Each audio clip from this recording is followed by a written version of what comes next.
Recording live from Glory Hole Studios in Chicago and beyond.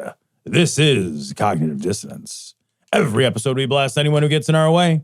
We bring critical thinking, skepticism, and irreverence to any topic that makes the news, makes it big, or makes us mad. It's skeptical, it's political, and there is no welcome mat. Today is Thursday, December 14th. We are inching toward Christmas, my friend. Yeah, we're getting close. Next week on Thursday, so it'll be this week on Thursday because it's when it releases. This week on Thursday, we're doing our Christmas live stream. Yes, we are. So that'll be the, what is that? Be the 21st. 21st. Yeah. At 9 p.m. You'll catch us on Twitch and on YouTube, and we'll be doing a little Christmas live stream. We're going to be drinking a Puerto Rican eggnog, which is really good. I hope is better than it's eggnog. So much better, Tom. You've had it. I have not it's had so it. much better. It's like, it's 1,000 times better. But we'll be drinking that and hanging out, and maybe I'll decorate the studio a little bit, and then we'll hang out and just deck the halls? Just chill. And we got to find some Christmas-related stories. We'll see if we can find I anything. expect to see boughs of holly when I get here. You can see balls of holly, that's for sure. I'm not interested in the mistletoe. I love you. I love you. And I won't say no. Yeah, no, I get it. I won't say no. I get it. Our beards would get connected. It would be like Velcro. I was going to tell you this. Like, I've decided my beard is getting longer. I don't know if you noticed. My beard is starting to get longer. And my boss's boss absolutely hates it. Like with a fiery passion. But I never see the man. I never see my boss's boss but once a year. So I decided the next time I see him is going to be in March for this big sales conference. Oh, no. I am not cutting my beard. Between now and March? Between now and March. And then I was like, I'm just going to grow the whole thing out until summer. Just to see. I'll tell you, man, I did a long grow one year, and there's a point where it starts touching your chest that it gets a little annoying. And I was just like, no, I can't do it anymore. Yeah, I suspect it's because going to be when horrible. I was sleeping, I'd wake up and be like, what the fuck is on my chest? Spiders! And I was like, no, man. I was like, after that, I was like, nah, it's all gone. I was like, just get it down. I was like, take it down. But for a while, I was growing it out, and I was also growing a mustache too. Oh, and so I had like a whole thing going. And then I was just like, no. I was like, I can't do it. I can't do it because it was like, I mean, at a certain point, it gets so long that it's like on your body, other parts, and you're like, nah, man, nah. I will say my boss has a good sense of humor over COVID. And I don't know if I have the same sense of humor now, but over COVID, my beard got crazy. And like, it also wasn't being kept up because I couldn't go to the barber. So it was long and it was kind of unruly. Yeah. And like, I got on a video call. I was poofy. Yeah. I was like, whoosh. Yeah. I got on a video call with him and he started laughing. He called me Fidel Curry and he sent me a box of cigars. I hope they were Cubans. No, they weren't. They were good cigars though. He sent me like a nice box of cigars, which I thought was hilarious. I didn't smoke any of them, but I just thought that was really funny. Are you fucking dumb? All right, so this first story comes to the New York Times. House approves Biden impeachment inquiry as GOP hunts for an offense. I love that headline. The headline is fucking gold. The headline is great. And it's gold because it's exactly true. Yeah, man. They're just like, look, maybe if we look real hard, we'll find something. Like, this isn't how any of this is supposed to work. It is the most blatantly politically motivated, there's nothing to see here, folks, bullshit impeachment inquiry ever. And they said they were going to do it. Yeah. To their fucking, like, I don't know if I should say to their credit, but like, they said, we're going to try to impeach Biden. And they tried like day one. Yeah. Before he like walked in the door, like Marjorie Taylor Greene was like, we'll just fucking impeach him. Yeah. They have this plan to impeach him in some way. And in this article, they quote one of the Democrats who basically said, look, the reason why they're doing this is because Joe Biden needs to have the same things on his resume as Trump does going into this election. And Trump basically sent the marching orders down to his lackeys in the House to do this, because if it's going to look bad if he's the one with the two impeachments and there's nothing against Biden that he can't grab onto, even though there's nothing against Biden that he can really grab onto. Nothing. They've already done several investigations and nothing has turned up. They keep on subpoenaing Hunter Biden, and Hunter Biden's like, I will do a public testimony. Yeah. Let's do a public testimony. And they're like, no. We want to do a deposition. Do a private where we can lie about what we happens. want to do a thing where we can cut it up and play that for the American people, not put it all on C-SPAN at the same time. He's like, absolutely not. I'm not going to do it. And so they've been pushing for this. And when Biden announced after this happened, Biden basically said, look, I'm the one who's trying to make it better for America. You know, this doesn't do anything for the normal American citizen, and I'm not guilty of anything. So it's really just a waste of congressional dollars. That's all it is. And they don't care. What they want is a soundbite. They want to put this on Fox News. They want to run with it. They want to make it seem like there's something there. They've been saying these words together in conjunction. They mean nothing. Biden crime family. They've been saying that for... I don't know how long since they manufactured this whole laptop thing. And it's so funny, right? Because they're on the one hand, there's the narrative of the Biden crime family. Oh, the Biden crime family. Guy's been in politics forever. It's not the first time he's had Oppo research done on him, right? He's had fucking Oppo research done on him forever, right? He's been in politics for fucking ever.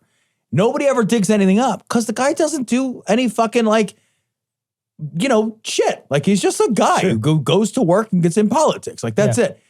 Hunter has done some shady stuff. Like, absolutely. Has it been excessive? I don't know yet. He might have some deals. Legitimately, he might have some deals with foreign nationals that he got because he leveraged his name. Right? That doesn't necessarily mean shit about Joe. There's literally no reason, and no amount of research has dug anything up at all to suggest that Joe Biden is corrupt, right? And it's so funny, though, because they're talking about this shit, and it's like, your guy, Trump, if you fucking recall, he put up foreign nationals and the Secret Service in his own hotels. He personally enriched himself using taxpayer dollars and the government and foreign national money many of times. How long? I mean, for how long? For his entire time he was in office. Look at fucking... He was transparent Look about at it. Jarrett. Oh, yeah. The money that guy pulled in.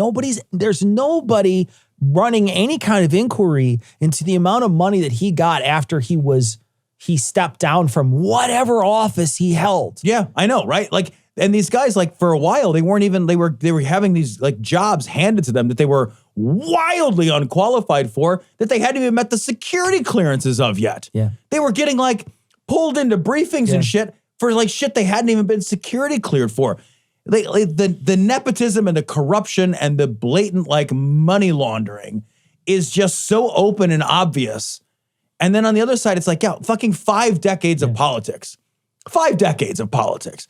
Nobody's found shit. The guy's run how many times? Oppo research has been done how many times? He was the vice president. How much Oppo research did they do then? There's nothing here. Yeah. And all this House inquiry is, maybe if we look super duper hard, we'll be able to get, but what they're really digging for, to your point before, is they're not digging for evidence. They're digging for sound bites. Yeah. Well, and what they're going to get is sound bites, but there's also going to be opposing sound bites because they can't strip the Democrats off of this research committee, right? So if they open an inquiry, there's Democrats have to be asked to be on it. Now, they can refuse. I don't know if you remember, but Democrats refused to be on, or Republicans refused to be on the January 6th one. Yep. So you can, well, why would they? They get every opportunity to ask questions of these people who are coming forward and give them a chance to either clear their name if these people are trying to make them look bad, or make the people look bad if they're bringing people in to try to accuse Joe Biden of something. Right. And so there's every opportunity to get the exact same opposite ammunition on the other side. But I think this really shows that nobody watches the other people's news. That's what it really shows, is that nobody watches the opposing people's news ever. I also love that the Republican reason that they want it, what they're saying out loud, the reason they want this deposition to be private and not public, is they're like, look, if we make it private, then there's less reason for other people to give speeches and do grandstanding. And I'm just like, what you've basically said is you're incompetent when you're accountable. That's you're exactly calling out your own institution for being unable to produce serious work if you're in front of a camera. You said you like, that's like saying hey, look, honey, I can't actually go out with my friends because I'll fuck around on you. So you're going to have to come out with me because it's the only way that I can be faithful. Mother. Right. it's like, holy shit, man. You should know yours. Like, you could just not do that. Yeah. You could all just get into a room and be like, what we're going to do is not that. Yeah. But you know yourself. You know yourself. Yeah. It's like, well, I'm a giant trash panda. I'm absolutely the worst person in the world. I can't be constrained. This is beautiful. What is that, velvet? This is my favorite thing in the entire world. Speaking of unconstrained, let's look at some of these. I fucking laughed. I'm putting this on the big one. Out loud when I read these notes. This is from the Telegraph. Donald Trump sells cut up pieces of suit he wore in his mugshot for $5,000. Former president releases digital trading cards again, priced at $99 each, and anyone who buys all 47 will receive a piece of the, quote, priceless suit. So I got to give him $4,700. Yeah. Well, like $4,650, and then be like, and then I get a scrap of his suit. Can I request the ball section? If there is anything more telling about what the Republican Party is willing to give the American people. There who got it was like, he's like jamming his face on it. He's just like, he like fucking can't get enough. He's fucking huffing the former president. Cecil, is there a better metaphor for Republican politics than if I shit enough money at you, you'll give me the scraps? Are you fucking kidding me? That should be their shirt. That's it. That's their shirt. If you shit enough money at me, God. I'll sell you the scraps. It's so stupid. Fucking hell. I can't believe it. And who believes this is really the suit, by the way? First of all, this isn't anything. This is some shit. It's not the suit. They went to Goodwill. They got some fucking blue cloth. And they're selling it to idiots. So, Tom, this is the image that they're showing here. They're showing Trump pulling off his shirt to show Trump Tower. And then they describe some of these. And one of my favorite parts is where Trump says, is where Trump says something like this. He says, where's the line? I wish I look as good as I do on those cards, but I can tell you, they give me muscles where, believe me, I don't have them. Even he is like, no, man, that's fucked up. That's weird. Okay, bro, that's weird. Right. Can we also talk about how he looks literally evil? Yeah. He doesn't look like a superhero, guys. You're right. There's a picture of him, and he's like ripping his fucking suit open to expose his like superhero, Super Trump like thing. But then he's shooting Super Tramp. He's shooting lasers out of his eyes, but he looks malevolent as fuck. He doesn't look, doesn't he? He does. He looks malevolent as fuck. Either that or he looks so blasé. He doesn't look like anybody who normally takes their shirt off. Like, I guess maybe he's taking his shirt off to like crawl into a coffin or something. But Tom, he also says this. He talks about his suit. He does. He's bragging about the scraps, right? So he says, it was a great suit. Believe me, a really good suit. It's all cut up and you're going to get a piece of it.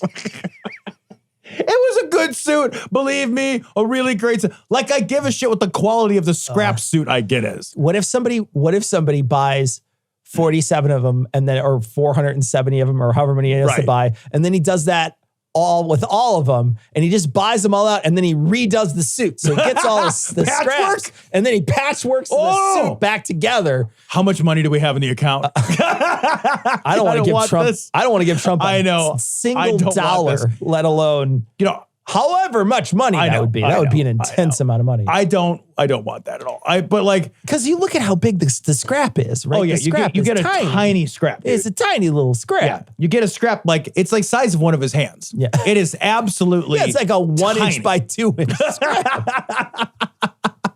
I know, Cecil, that we are not supposed to like make fun of the victim. I know we're not supposed to, and I know this is a grift. But I also know that anyone who buys $4,700 worth of digital fucking playing cards to get himself a scrap of blue cloth from his weird fucking hero, that guy's an asshole. Well, and they like kind of have it coming. Genuinely, it reminds me of the grifts from the evangelical preachers that we cover sometimes when we're thinking about somebody who sells, say, get out of debt free water. Right. Yeah. Or when we talk about some of the other grifty shit that maybe Jim Baker sells. But the other thing you got to consider is they're also selling you something that you think is magic, right? Yeah, right. That's different, I think, than this stuff, right? If I'm selling you get out of debt free holy water for $2,000 or whatever. Right. The recipient of that holy water thinks I'm going to dab into my credit cards or whatever you have to do. And it's going to help me somehow. It's going to, after I pay off this $2,000, it's smooth sailing from here. But genuinely, they think it's going to help them. The same thing goes with Baker buckets. Like, you're getting slop and it's garbage, but you think you're getting something. Right? Yeah. With this, you're like getting nothing. You're getting nothing. You're getting nothing. You're getting garbage. Yeah. He's sending you garbage. He's sending you actual trash. And then things you eventually have to delete so they'll be recycled on your computer instead of actual garbage. You're getting a fucking image you can have for free. Yeah. We just looked at two of them. We just looked at both, yeah. They're $200. I'm sure we can find all of them. If you were diligent, you could find all 47 of them. So you're paying $100 for something you can just have for free. Sure. Because NFTs are nothing. Mm-hmm. And then you get a piece of trash from a junk garment somebody cut up. Yeah. That's what you get. This isn't even like, it's like a seat from the old Yankee Stadium or something where it's like, I have a fond memory of I remember when I went to that baseball game with my kid, there's a nostalgia to it. Or I remember when that ball got hit real good to that place and this seat makes me remember that memory. This is nothing. Yeah. This is it. You didn't wear this suit. He didn't hug you in this suit. Yeah. This is nothing to you. This isn't like your dad's shirt and you smell it after he passes or something. This is an old man's ripped up suit. Yeah. And a bunch of digital playing cards of him imagining one day that he had a muscle. Ho, ho, ho, Merry Christmas. Okay, don't go to the mall.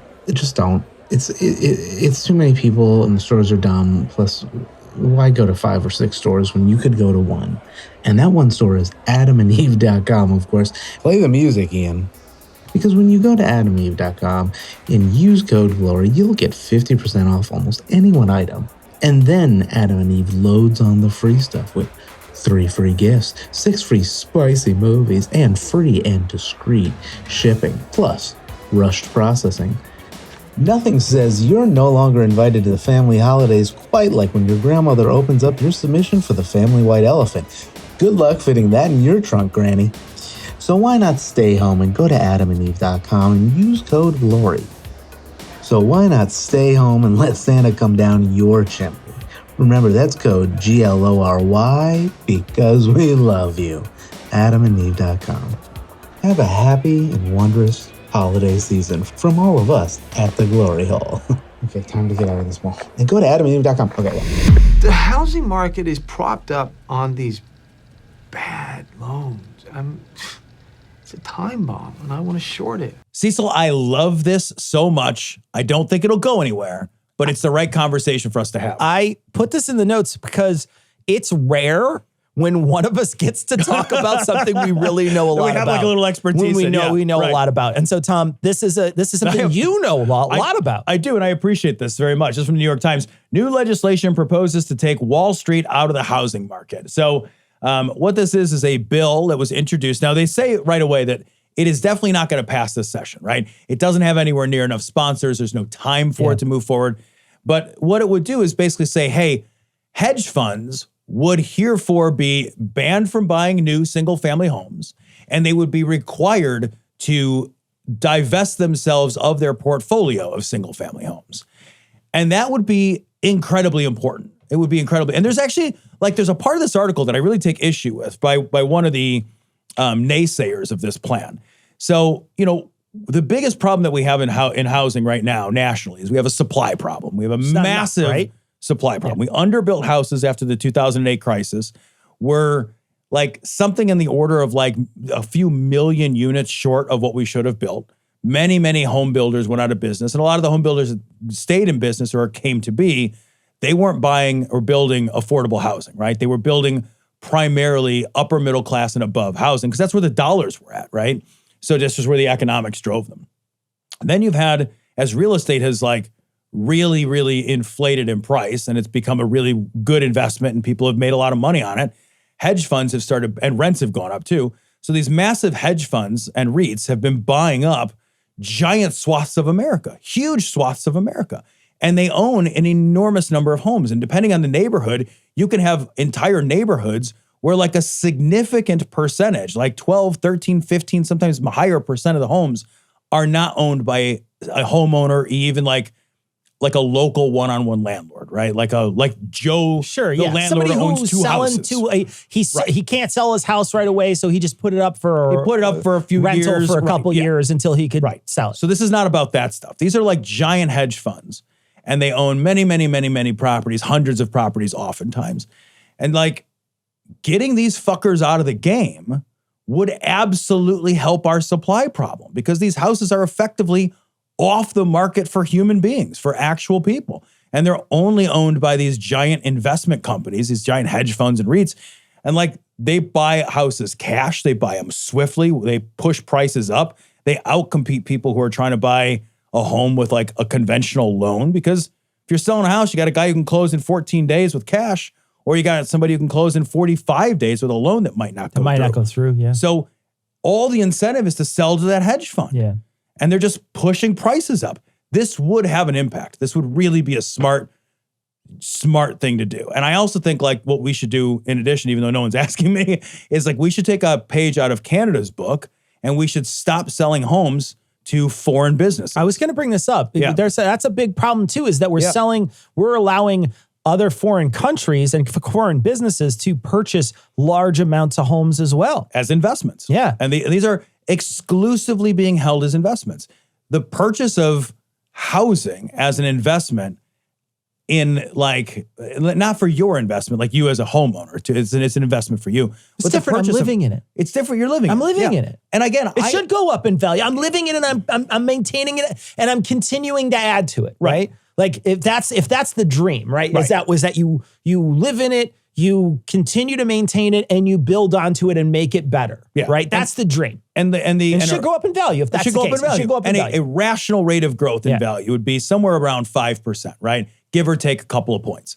That would be a rational rate of return on an investment like a piece of real estate for a single family home, right?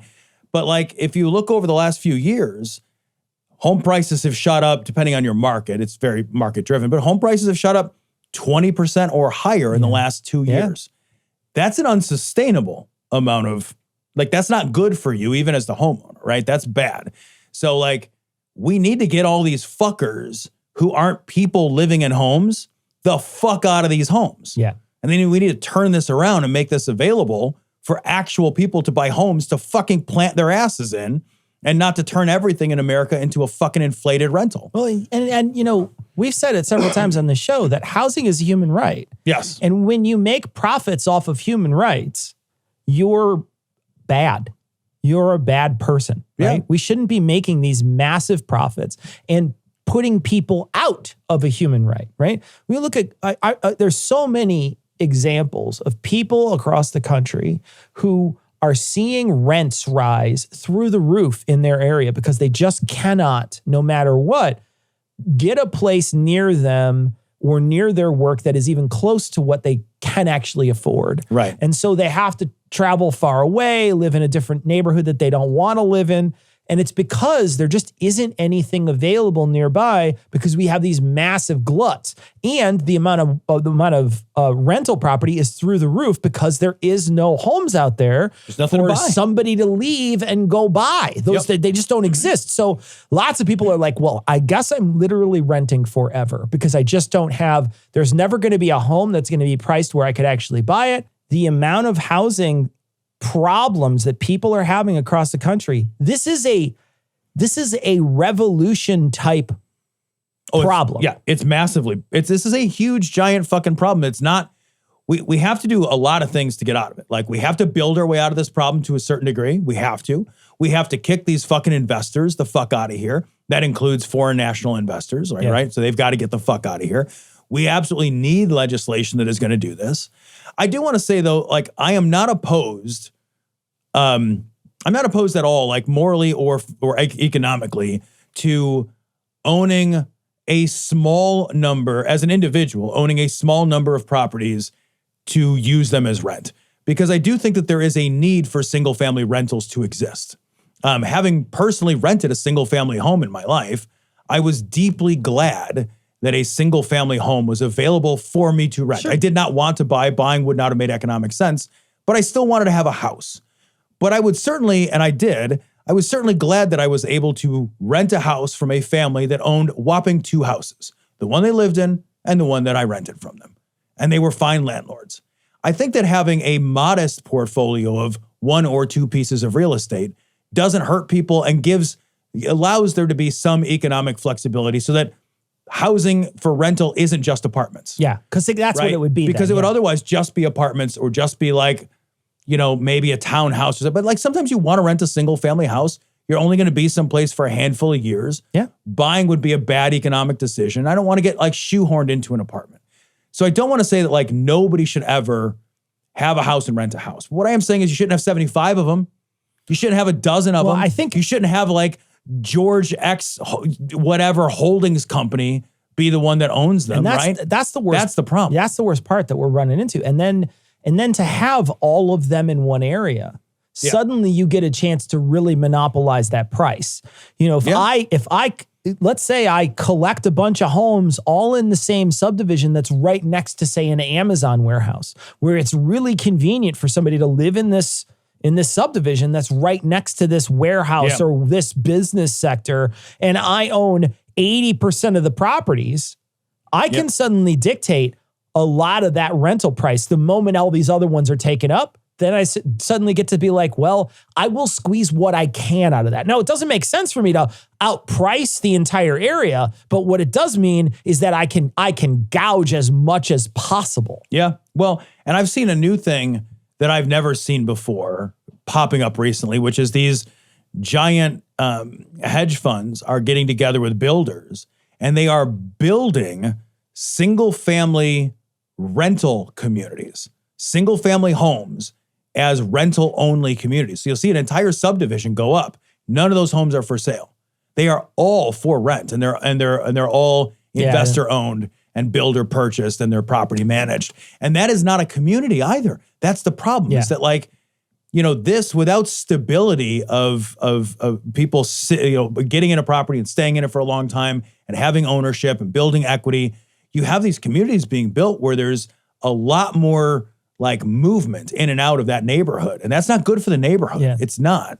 So like everybody suffers inside these communities. They're not good, self-contained, smart, you know, systems, social systems. They're made to make money. They're made to make money, and they're exploitive. Repeated income. I mean, like something happened, maybe it was when we spun off into the axis somewhere, right. I don't know, where suddenly everything became a recurring subscription.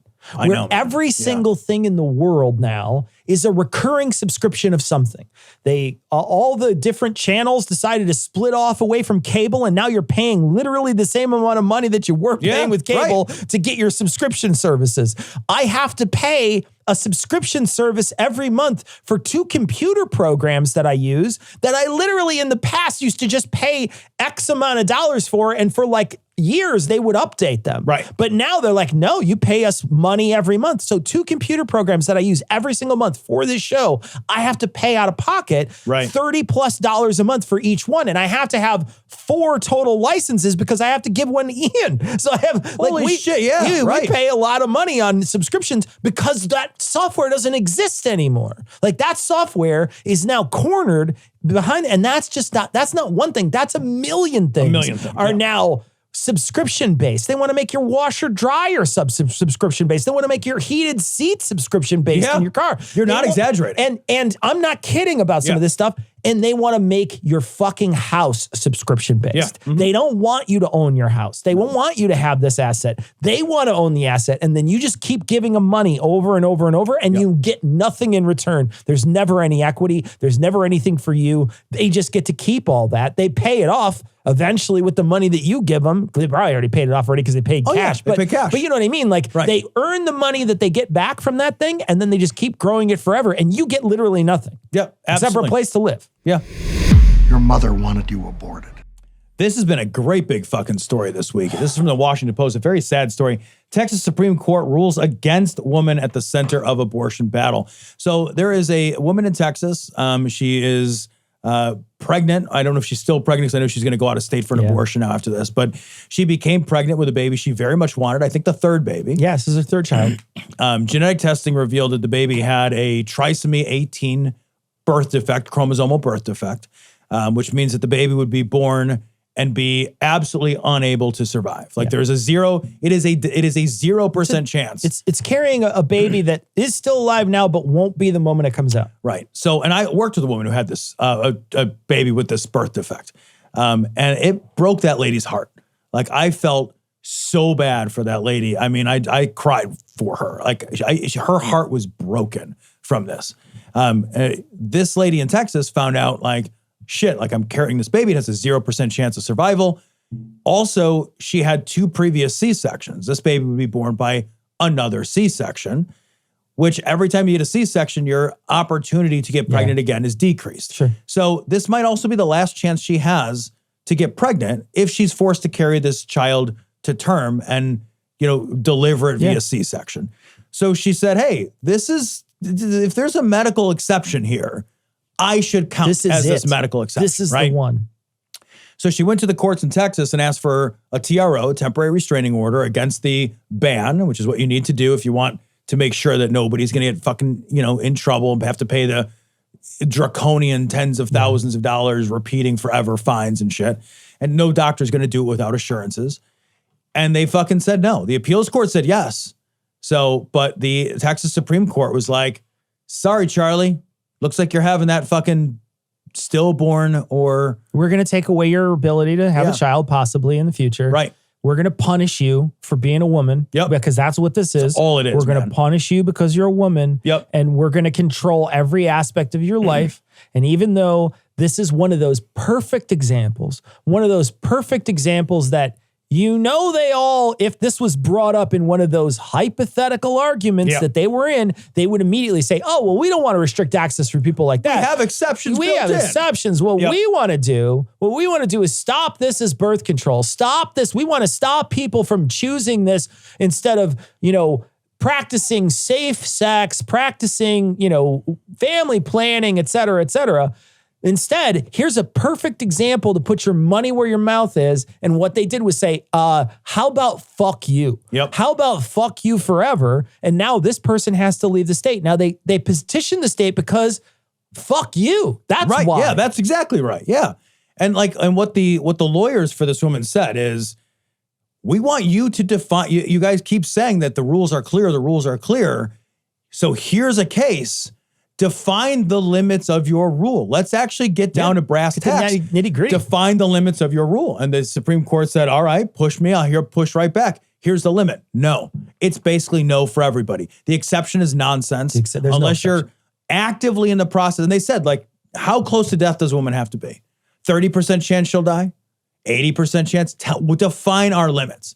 And the Supreme Court was like, basically, fuck you. Yeah. Try not being a woman next time. If you die, it's okay. It's blood in the gears. That's it. And we literally don't care. Do not care. And trust me, this isn't the first woman who's going to have to go through this. This isn't the first woman who, this woman had means, so she's going to go out of state to get this done. But genuinely, if there is a system out there that you can donate to help people in this situation, think about it. Yeah. Think about doing it. Getting women in Texas and all these other draconian states abortion access is life-saving. It is. It's going to save somebody's life because somebody is going to take this into their own hands because they don't have the funds and the ability to get out of state, leave work, do all the things that someone privileged needs to do in order to not have a child, in order to get an abortion, and they're going to wind up dying because of it. Oh, 100%. This is... there are going to be women who become septic and die. Sure. Because they are carrying unviable pregnancies, right? Dangerous ectopic pregnancies that damage their reproductive systems, pregnancies that that have an obscenely high risk of causing, hemorrhaging and bleeding out and infection. This is a murderous bill. Yeah. This is murderous. And they don't give a fuck. And they won't define their limits because what they want is no limit. Yeah. This is fucking no limits. That's it. They get to make all the decisions and you get to live with them. Yep. Or die with them. That's going to be more likely. Yeah. Ron, I know it sounds harsh, but God does not want her to live. Tom, I absolutely love the title of this story because it is just so perfect. And it's just true. Yeah. White supremacist who dined with Trump calls for death penalty for non-Christians. Let's make sure that we're not putting words in Nick Fuentes' fucking shitty mouth. We'll put them up there. Also, if you don't see us on YouTube, it's because Nick Fuentes' friends who watch his show sent a bunch of like messages to Down Thumb or whatever they do to report our video because we were mean to Nick. So let's go be mean to Nick down below here. All right. Yeah. Because literally he's an idiot. So he's a fucking murderous incel. He's exactly it. That's exactly He's a fucking it. murderous right-wing nutjob incel piece of shit. All right. So there is. So first, I just want to say like this sound sounds terrible. I mean, he's wearing a headset mic and it sounds like the mic is across the room in a saltines box. His mic is terrible. His sound is terrible. But guys, his hair and mustache are inexcusable. They look pandemic is what it looks like. It looks pandemic. Yeah, it looks unkept. He looks, he looks absolutely disheveled. Yeah, good way to put it. There is an occult element at the high levels of society, and specifically among the Jews. So many of the people that are perpetrating the lies and the destruction on the country, they are evildoers. They are people that worship false gods. They are people that practice magic or rituals or whatever. And more than anything, those people need to be, when we take power, they need to be given the death penalty. Straight up. And I'm far more concerned about that than I am about even non-white people or mass migration. Christ. These people that are communing with demons and engaging in this sort of witchcraft and stuff, and these people that are suppressing the name Christ and suppressing Christianity, they must be absolutely annihilated when we take power. This is God's country. This is Jesus's country. This is not the domain of atheists or devil worshippers or perfidious Jews. This is Christ's country. All right, real quick. I am going to make fun of his appearance one more time. Sure. Without looking, how old? Do you know how old he is? I would say without looking, I would say he's probably in his like mid-20s. He is 25. He looks 49. He does. He looks a hard 25. Like it's a hard 25. It's rough. It's a hard 25. It is rough. It's like when you watch you ever watch like a TV show or a movie where everybody's supposed to be in high school, but all the actors are like 33. They're like 100 years old. And you're just like somebody's in there with like jowls and the 5 o'clock shadows. You got like, Rodney I'm going to be late to biology. You got Rodney Dangerfield. You're like, why are you here? What is happening? Yeah. He looks like that to me. Yeah. It's just like this. I look at him like, this is what hate does to you. Like if I learned anything from Star Wars, like hate fucking fucks you up. This guy is just an awful person. Yeah. Like you hear him speak. This is a guy who had lunch with Trump, who I do not think his thoughts on things are so different from many people in that party. I know that there's a lot of people out there who want to say, well, we're different, or the religious right isn't a horrible group of people. And I point him to this guy and say, well, this guy clearly had lunch with your guy. Right? This guy had lunch, hung out with him, and talked to him. What do you think they talked about? Well, and think about why he was able to do that. Nick Fuentes, at the age of 24, 23, he's 25 now, right? He got sat with the fucking president of the United States. Why? Because he's influential. He's not influential among Democrats. That's not why they sat him down. He's not influential among the left. He's influential among your side, guys. Yeah. Nick Fuentes is a big swinging dick among the rest of the fucking Republicans. That's how he gets sat with the fucking leader of the Republicans. Yeah. So you can't disavow yourself is what I'm trying to say. You can't create plausible deniability and reasonable distance from these views when at the same time you're willing to say that guy's an influential character in my organization. Why is he influential then? A guy like this shows up to my house, he gets his ass kicked, right? This guy gets thrown out on his fucking ear. shows up in your house, he gets his ass kicked, he gets thrown out of his fucking ear. This nonsense is unwelcome. He shows up in fucking Trump's house and he gets a steak. He gets a lunch. Gets a lunch at Mar-a-Lago. Now, there's a difference there. I want to say, too, that there's a pattern here. And that pattern is when we get to power, things are really going to change here in this country. Oh, I know. It's and scary, that's a dude. pattern that we're seeing. You know, I think for a long time, there has been a lot less retaliatory politics that have been going on for a long time in our country. And if it was retaliatory politics, it was kept under, they didn't use their outside voice, right? They would make it seem as if they weren't actually doing that. But they, you know, maybe even if they were, they made it seem like that wasn't their goal, that wasn't their aim. Even when we talk about this particular thing that we opened the show with, the impeachment, they still are trying to pussyfoot around, not saying we're doing it because you did it to our guy. Yeah. There still is this sort of veil where they're pretending that that's the case. There is now people just throwing that curtain aside. Trump's one of them. Trump is absolutely saying open hostility. Absolutely. And talking about what he's going to do day one, so is Nick Fuentes. Who else is doing it now? Yeah. Who else is talking about what they're going to do day one? Who are they going to hurt day one? Who are they going to inflict their damage on? That whoever they can that wronged them, right? And in Nick's case, it's a lot of America because it Most seems of to be anybody who's a minority, anybody who's a non-believer in Christianity, not just non-believer, right? Non-believer in Christianity. That includes us, but it also includes Jews and it Hindus includes and Sikhs and Muslims. It includes anybody who believes in any Muslim religion, right? Sunnis, I mean, you name it. There's plenty of Hindus. There's plenty of people in this country that don't believe the things you believe. And he's like, no, that's witchcraft. Yep. I'm going to stack rocks on them until they die. Yeah. Well, and he also openly hates women.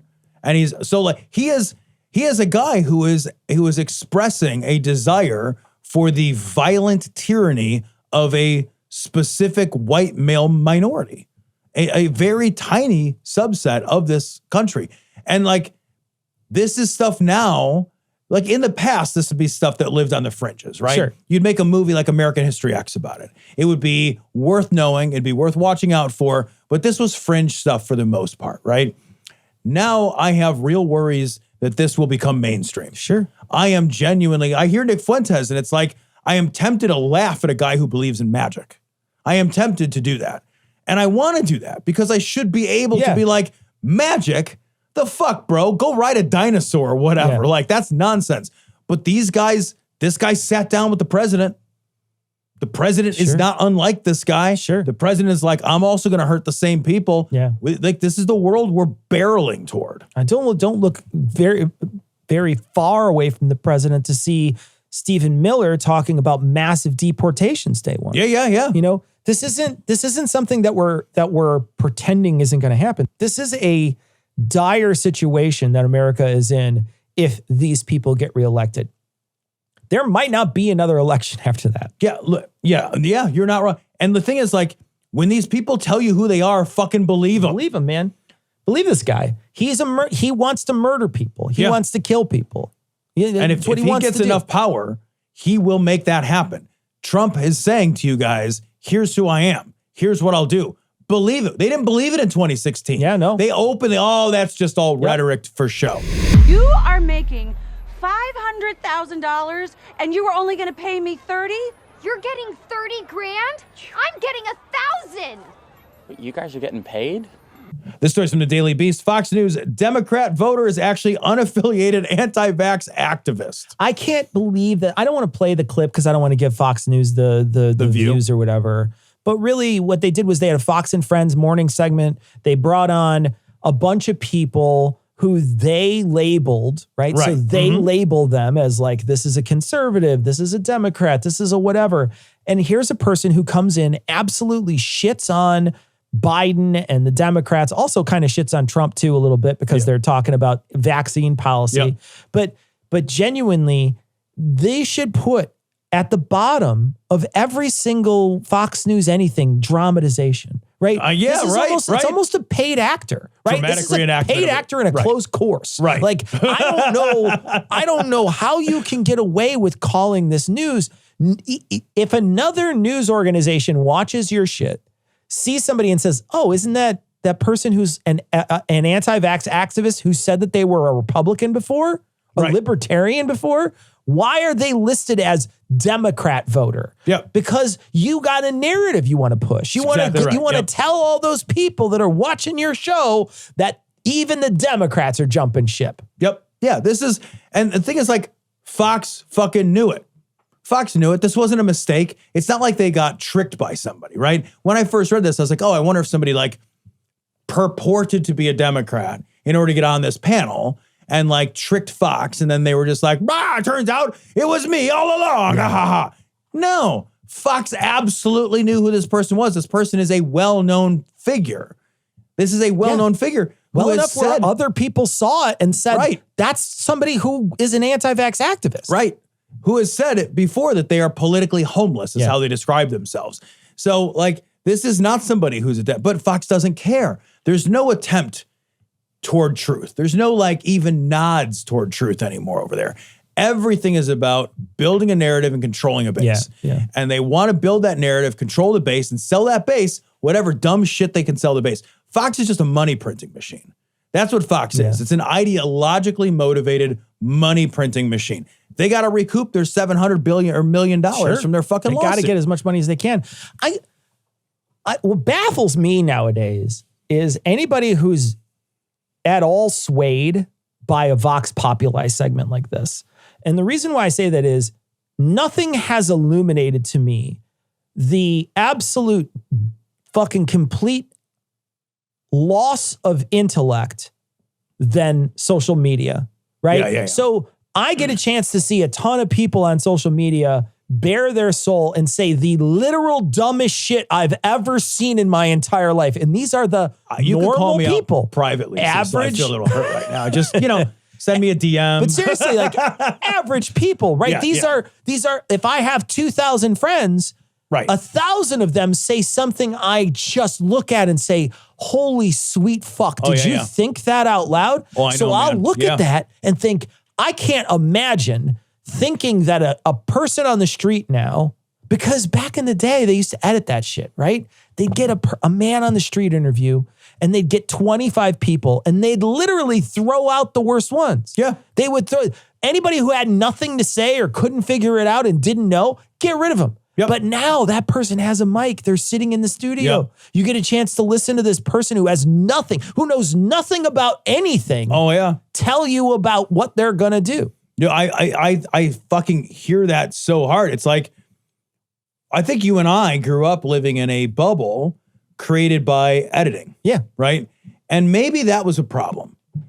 But also like, maybe that was also better. Right? And so here's what I mean. It's like, now there's no editor. There's no one making editorial decisions about which voices can be heard and which voices should be silenced. And I recognize that has always been a problem, right? The top-down control about who gets silenced has always been a problem. And it has often been very racist and very colonialist and very sexist. And I know that, like, I get that. But also, like, there was a world where you had to work hard to be published. You had to like earn your microphone. Yeah, you had to be good or you had to know somebody. Right. And now you don't have to do any of that at all. And there's this like, as I stare at my microphone. Yeah. But like, there's a reason after 16 years, we're still doing it. Right. Yeah. Like there's like, you got to earn that shit in order to build an audience. But like also now, like everybody's got a fucking microphone. Everybody's like, and then you see behind the curtain at what people really think and feel. And you're like, holy fuck, that's most of you. Yeah. Most of because I used to think that was a minority of people because most of the voices I heard had been edited to make me believe that serious people were in charge, that smart people understood the issues, and that this is how most of the world worked. And then, there's like this handful of fucking dummies. Whatever. Right. But now I'm looking around, I'm like, fuck, it's dummies all the way down. Yeah. It's dummies on turtles on dummies on turtles. You're not wrong. And these segments really call it out when they'll ask a question and they'll say something so blatantly out of touch with reality. Yeah. And you'll say, these people, they don't even bother to find out what's real and what's not. That I saw a segment maybe 6 months ago on one of these channels, and I want to say it was CNN that went out and grabbed a bunch of people wherever they grab them from. And they were asking them if they thought the election was stolen. And almost everybody there was saying, yeah, the election was stolen. Jesus Christ, almost everybody was saying, I think the election was stolen. Then they were mostly Republicans. But genuinely, they thought that the election was stolen and that there needed to be some sort of inquiry into that. I mean, that's some sort of inquiry. That's the world we live in. I don't remember exactly. No, I know, but I'm just like, I'm floored. It's like, it's as if no work has been done. Yeah. Right? Like the people who've been saying that it's stolen lost 60 some court cases because they absolutely had no evidence of it at all. But it feels like what they heard was what Trump said, and then they never did any follow-up. None. They never bothered to even open a website that contained a newspaper to even look to see what was said after the fact. They just heard somebody say something and said, you know what I heard? That election was stolen. Yeah, but I can't tell you how many people I know, smart people. I know some really smart people who, when it comes to like the news of the day, they don't follow it at all, Cecil. Not at all. Like people that like I work with that are smart, genuinely smart, that I respect, that are like college educated, that have, all the stuff, all the things in my mind I've always my whole life erroneously associated with like a certain level of civic and social engagement. And most of them have no idea what's going on every day. No idea what's going on. That doesn't surprise me. And I'm shocked by that. I feel like it's a responsibility to know. Holy mother-forking shirt balls. What? This is the bad place. So in cool news. I gotta say, Tom, what's so funny is this show sort of slowly becomes a little more about Trump and a little more about Elon Musk. I know, I don't want it to be because I don't like either one of them. I hate them both. I know. But the amount of sway they have over so many people, it would be a crime not to talk about the things that they're saying and the things that they're doing because they have so much pull over so many people. Yeah, I mean, honestly, like, guys, it would be like saying, like, all right, I know it's the Gilded Age, but we're not going to talk about that Rockefeller character, right? We're not going to talk about Carnegie. Yeah. I know, like, yeah, you are. Yes, you are, or you're not doing a news show. Sure. Like, you have to talk about these people. They are influential. So this story comes from HuffPo. Elon Musk reinstates Alex Jones's account on Twitter. Yeah. And he's fucking hell. And he reinstated it doing exactly what he did before, where he said, I'm going to do a poll. Yeah. And he did a poll and people said either for the lulz or because they think Alex Jones has something to say, they said, yes, he was reinstated. Awesome. That's the world we're in now. Giving a mic to that guy, giving a mouthpiece to the guy who lied about Sandy Hook and then lost a bunch of money because he lied about Sandy Hook is not a good thing. It's just not good for anyone. No, this is fucking tragic. That's what this is. This is fucking tragic. What we're doing is remonetizing. Yeah. Alex Jones. That's what's happening. Well, is that fucking goddamn Elon Musk, who is a stupid, shitty, spoiled. He is the kid from Twilight Zone who can like blink and make you fucking go into the cornfield or turn into a fucking Jack in the Box. You can have ice cream for dinner every night. Yeah, he's that guy. Yeah. He is that guy. Like, he's that fucking kid. He's a giant, spoiled, shitty, unintelligent, mean-spirited, small-minded, narcissistic man baby. He's a brat. He's a giant brat. And that's what, and he keeps showing it over and over again. Hopefully, if Alex Jones gets any signal boost out of this, it gets money in the hands of the people for Sandy Hook. I hope that's what I hope, right? That there's a trickle down economics that's happening here, and it trickles out of Alex's hands and into their pockets. That's what I hope. The other thing that seems pretty apparent is after he scared off all his advertisers, he let people run free that were bad. Right. And he made it seem as if those people had every right to speak. And then a lot of people just abandoned ship. Not just people who were users, but actual advertisers said no. And so they left. So now he's got to fill that up somehow. And the only way he's going to get advertised is going to get bad advertising, like Stormfront or whatever is going to advertise. And he's got to fill it with bad people. And you fill it with bad people by getting those bad people who were on and let go and told not to come back. He's going to let them back on to fill the ranks with people who had left for BitChute or Rumble or whatever the fuck they went to. Yeah. Twitter is going to become even more of a hate-filled right-wing cesspool full of boner pill ads and fucking like vitamin testosterone supplements. Sure. That's what it's going to be. Yeah. It's going to, and more so than it is now. Yeah. So I don't know how that's possible. It's going to be the Cybertruck of social media. By the way, I absolutely want to give on the show and everything, Sarah, props for the work, the heroic and important work she is doing on our social media, making fun of Elon Musk. She has a special hate for him that I feel in my heart. Oh yeah, I love it. And I love the fact that she has turned absolutely loose on that guy. Well, the best part is that there's always someone who complains. Yes. So we always get a really sad email once in a while from someone who likes Elon Musk. He's such a good guy. Such a good guy. That's what we hear a lot of. And those are the best emails to read. So thank you, Sarah. Big shout out to Sarah who runs our social media. Love it. What a fucking liar, dude. What a fucking Weasley little liar, dude. This story is from Salon. This wasn't what this interview was going to be about. Okay, Ron Johnson flails under pressure Ron from CNN. Johnson. I love this. We're going to watch this tweet clip of him. He gets checked right there. So here we're going to watch him get talked to by someone on CNN about this. This happens to be about the fake electors that happened in Wisconsin. And that's where Ron Johnson is from. Sells out of a nuisance lawsuit. They agreed to settle a nuisance lawsuit that never should have been brought. So you think it's It was fine a that harassment someone lawsuit. It's a travesty of justice. you think it's fine that someone who tried to overturn a legitimate election is still on a Democrat board that electors have helps done that certifies- repeatedly. Democrats have done the same thing. In Republicans never Wisconsin, tried there's to been criminalize it. fake slates of electors. No, it's happened in different states. I Which didn't ones, come sir? prepared to give you the exact states, but it's happened. It's happened repeatedly. It has happened repeatedly. Just go check the books. Which books? I mean, there have been alternate slates of electors by Democrat electors in our history. Again, this wasn't what this interview was going to be about. I'll come and I'll provide you the information, but I'm absolutely certain about that. I look forward to your office sending that information. We'll publish it if it's We'll do accurate. that. Senator Ron Johnson. We'll publish it if it's accurate. Just so you know, it was not accurate.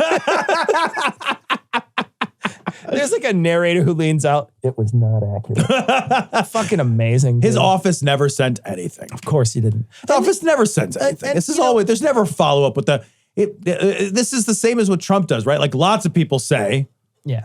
Well, there's been lots of people. Just check it out. You'll see. Do you remember that Axios one when Trump tried a very similar line? Oh, yeah. He said, it's in all the books. And he's like, what are papers? It's in all the papers. He's like, what papers? He asked the same question that she just asked, which is, what books? It's on the books. What books? What are you talking about? That's not a thing. And that's a dismissive thing that they do all the time to say, I know it's true. You just got to trust me on this. When I was a little boy, you'd watch. I remember watching the Olympics, and I mean, I'm little. I'm watching the Olympics, like probably the '84 Olympics, and they were saying stuff like, "That's gonna be one for the history books." You know, you ever hear that kind of thing?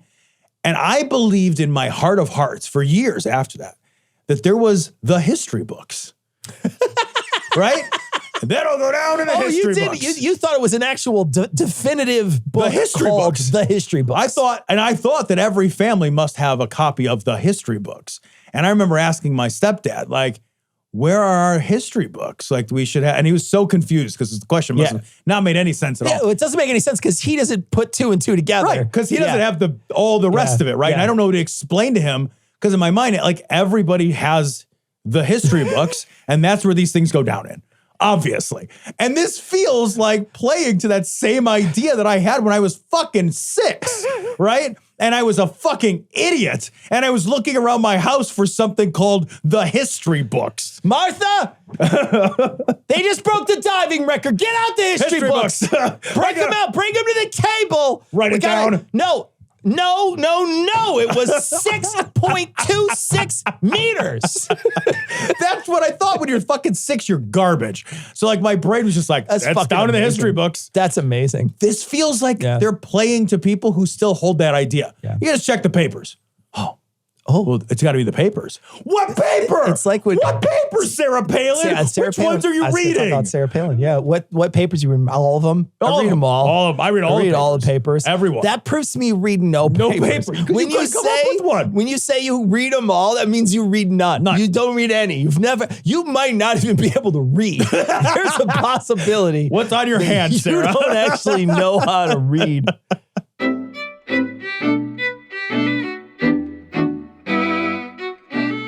All right, so catch us this week. It's going to be us upcoming Thursday Christmas stream over on YouTube and Twitch, and we're going to have a couple of ho-ho-hos. We're going to have a Christmas drink, and we're going to chill and enjoy ourselves. So come check us out this upcoming Thursday, and that's going to be it for this week.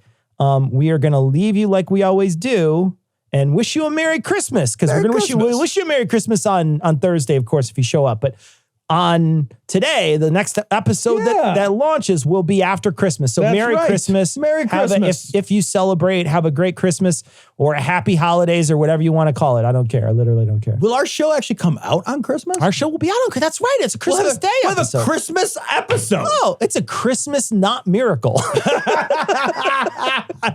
People will be able to like drive to their shitty relative's house and be able to listen to our show on the way there or the way back and either get themselves ready or decompress. Well, Merry Christmas. I hope you enjoy your Christmas this year. We'll probably wish you another Merry Christmas again, though. It's happening. Yeah. Because we mean it. We'll do 2 in a row. Yeah. We'll give you put this one in one pocket. We'll give you another one. We'll give you a Merry Christmas and then a sloppy seconds. All right, that's gonna. If you want sloppy seconds, you can head over to Adam and Eve, and you can get your sloppy second eggnog. Let me tell you. All right, that's gonna wrap it up for this week. We're gonna leave it like we always do with the Skeptic's Creed.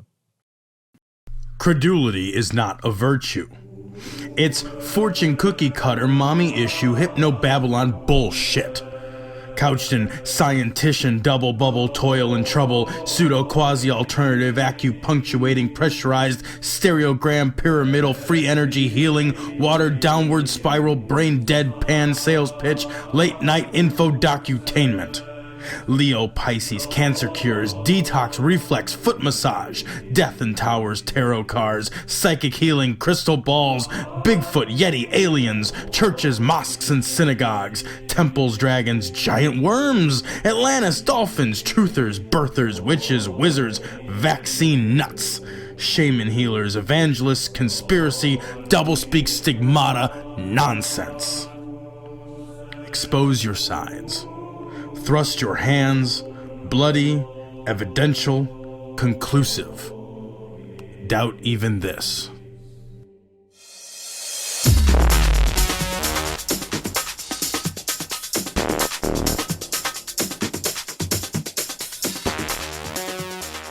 The opinions and information provided on this podcast are intended for entertainment purposes only. All opinions are solely that of Glory Hole Studios, LLC. Cognitive Dissonance makes no representations as to accuracy, completeness, currentness, suitability, or validity of any information and will not be liable for any errors, damages, or butthurt arising from consumption. All information is provided on an as-is basis. No refunds. Produced in association with the local Dairy Council and viewers like you.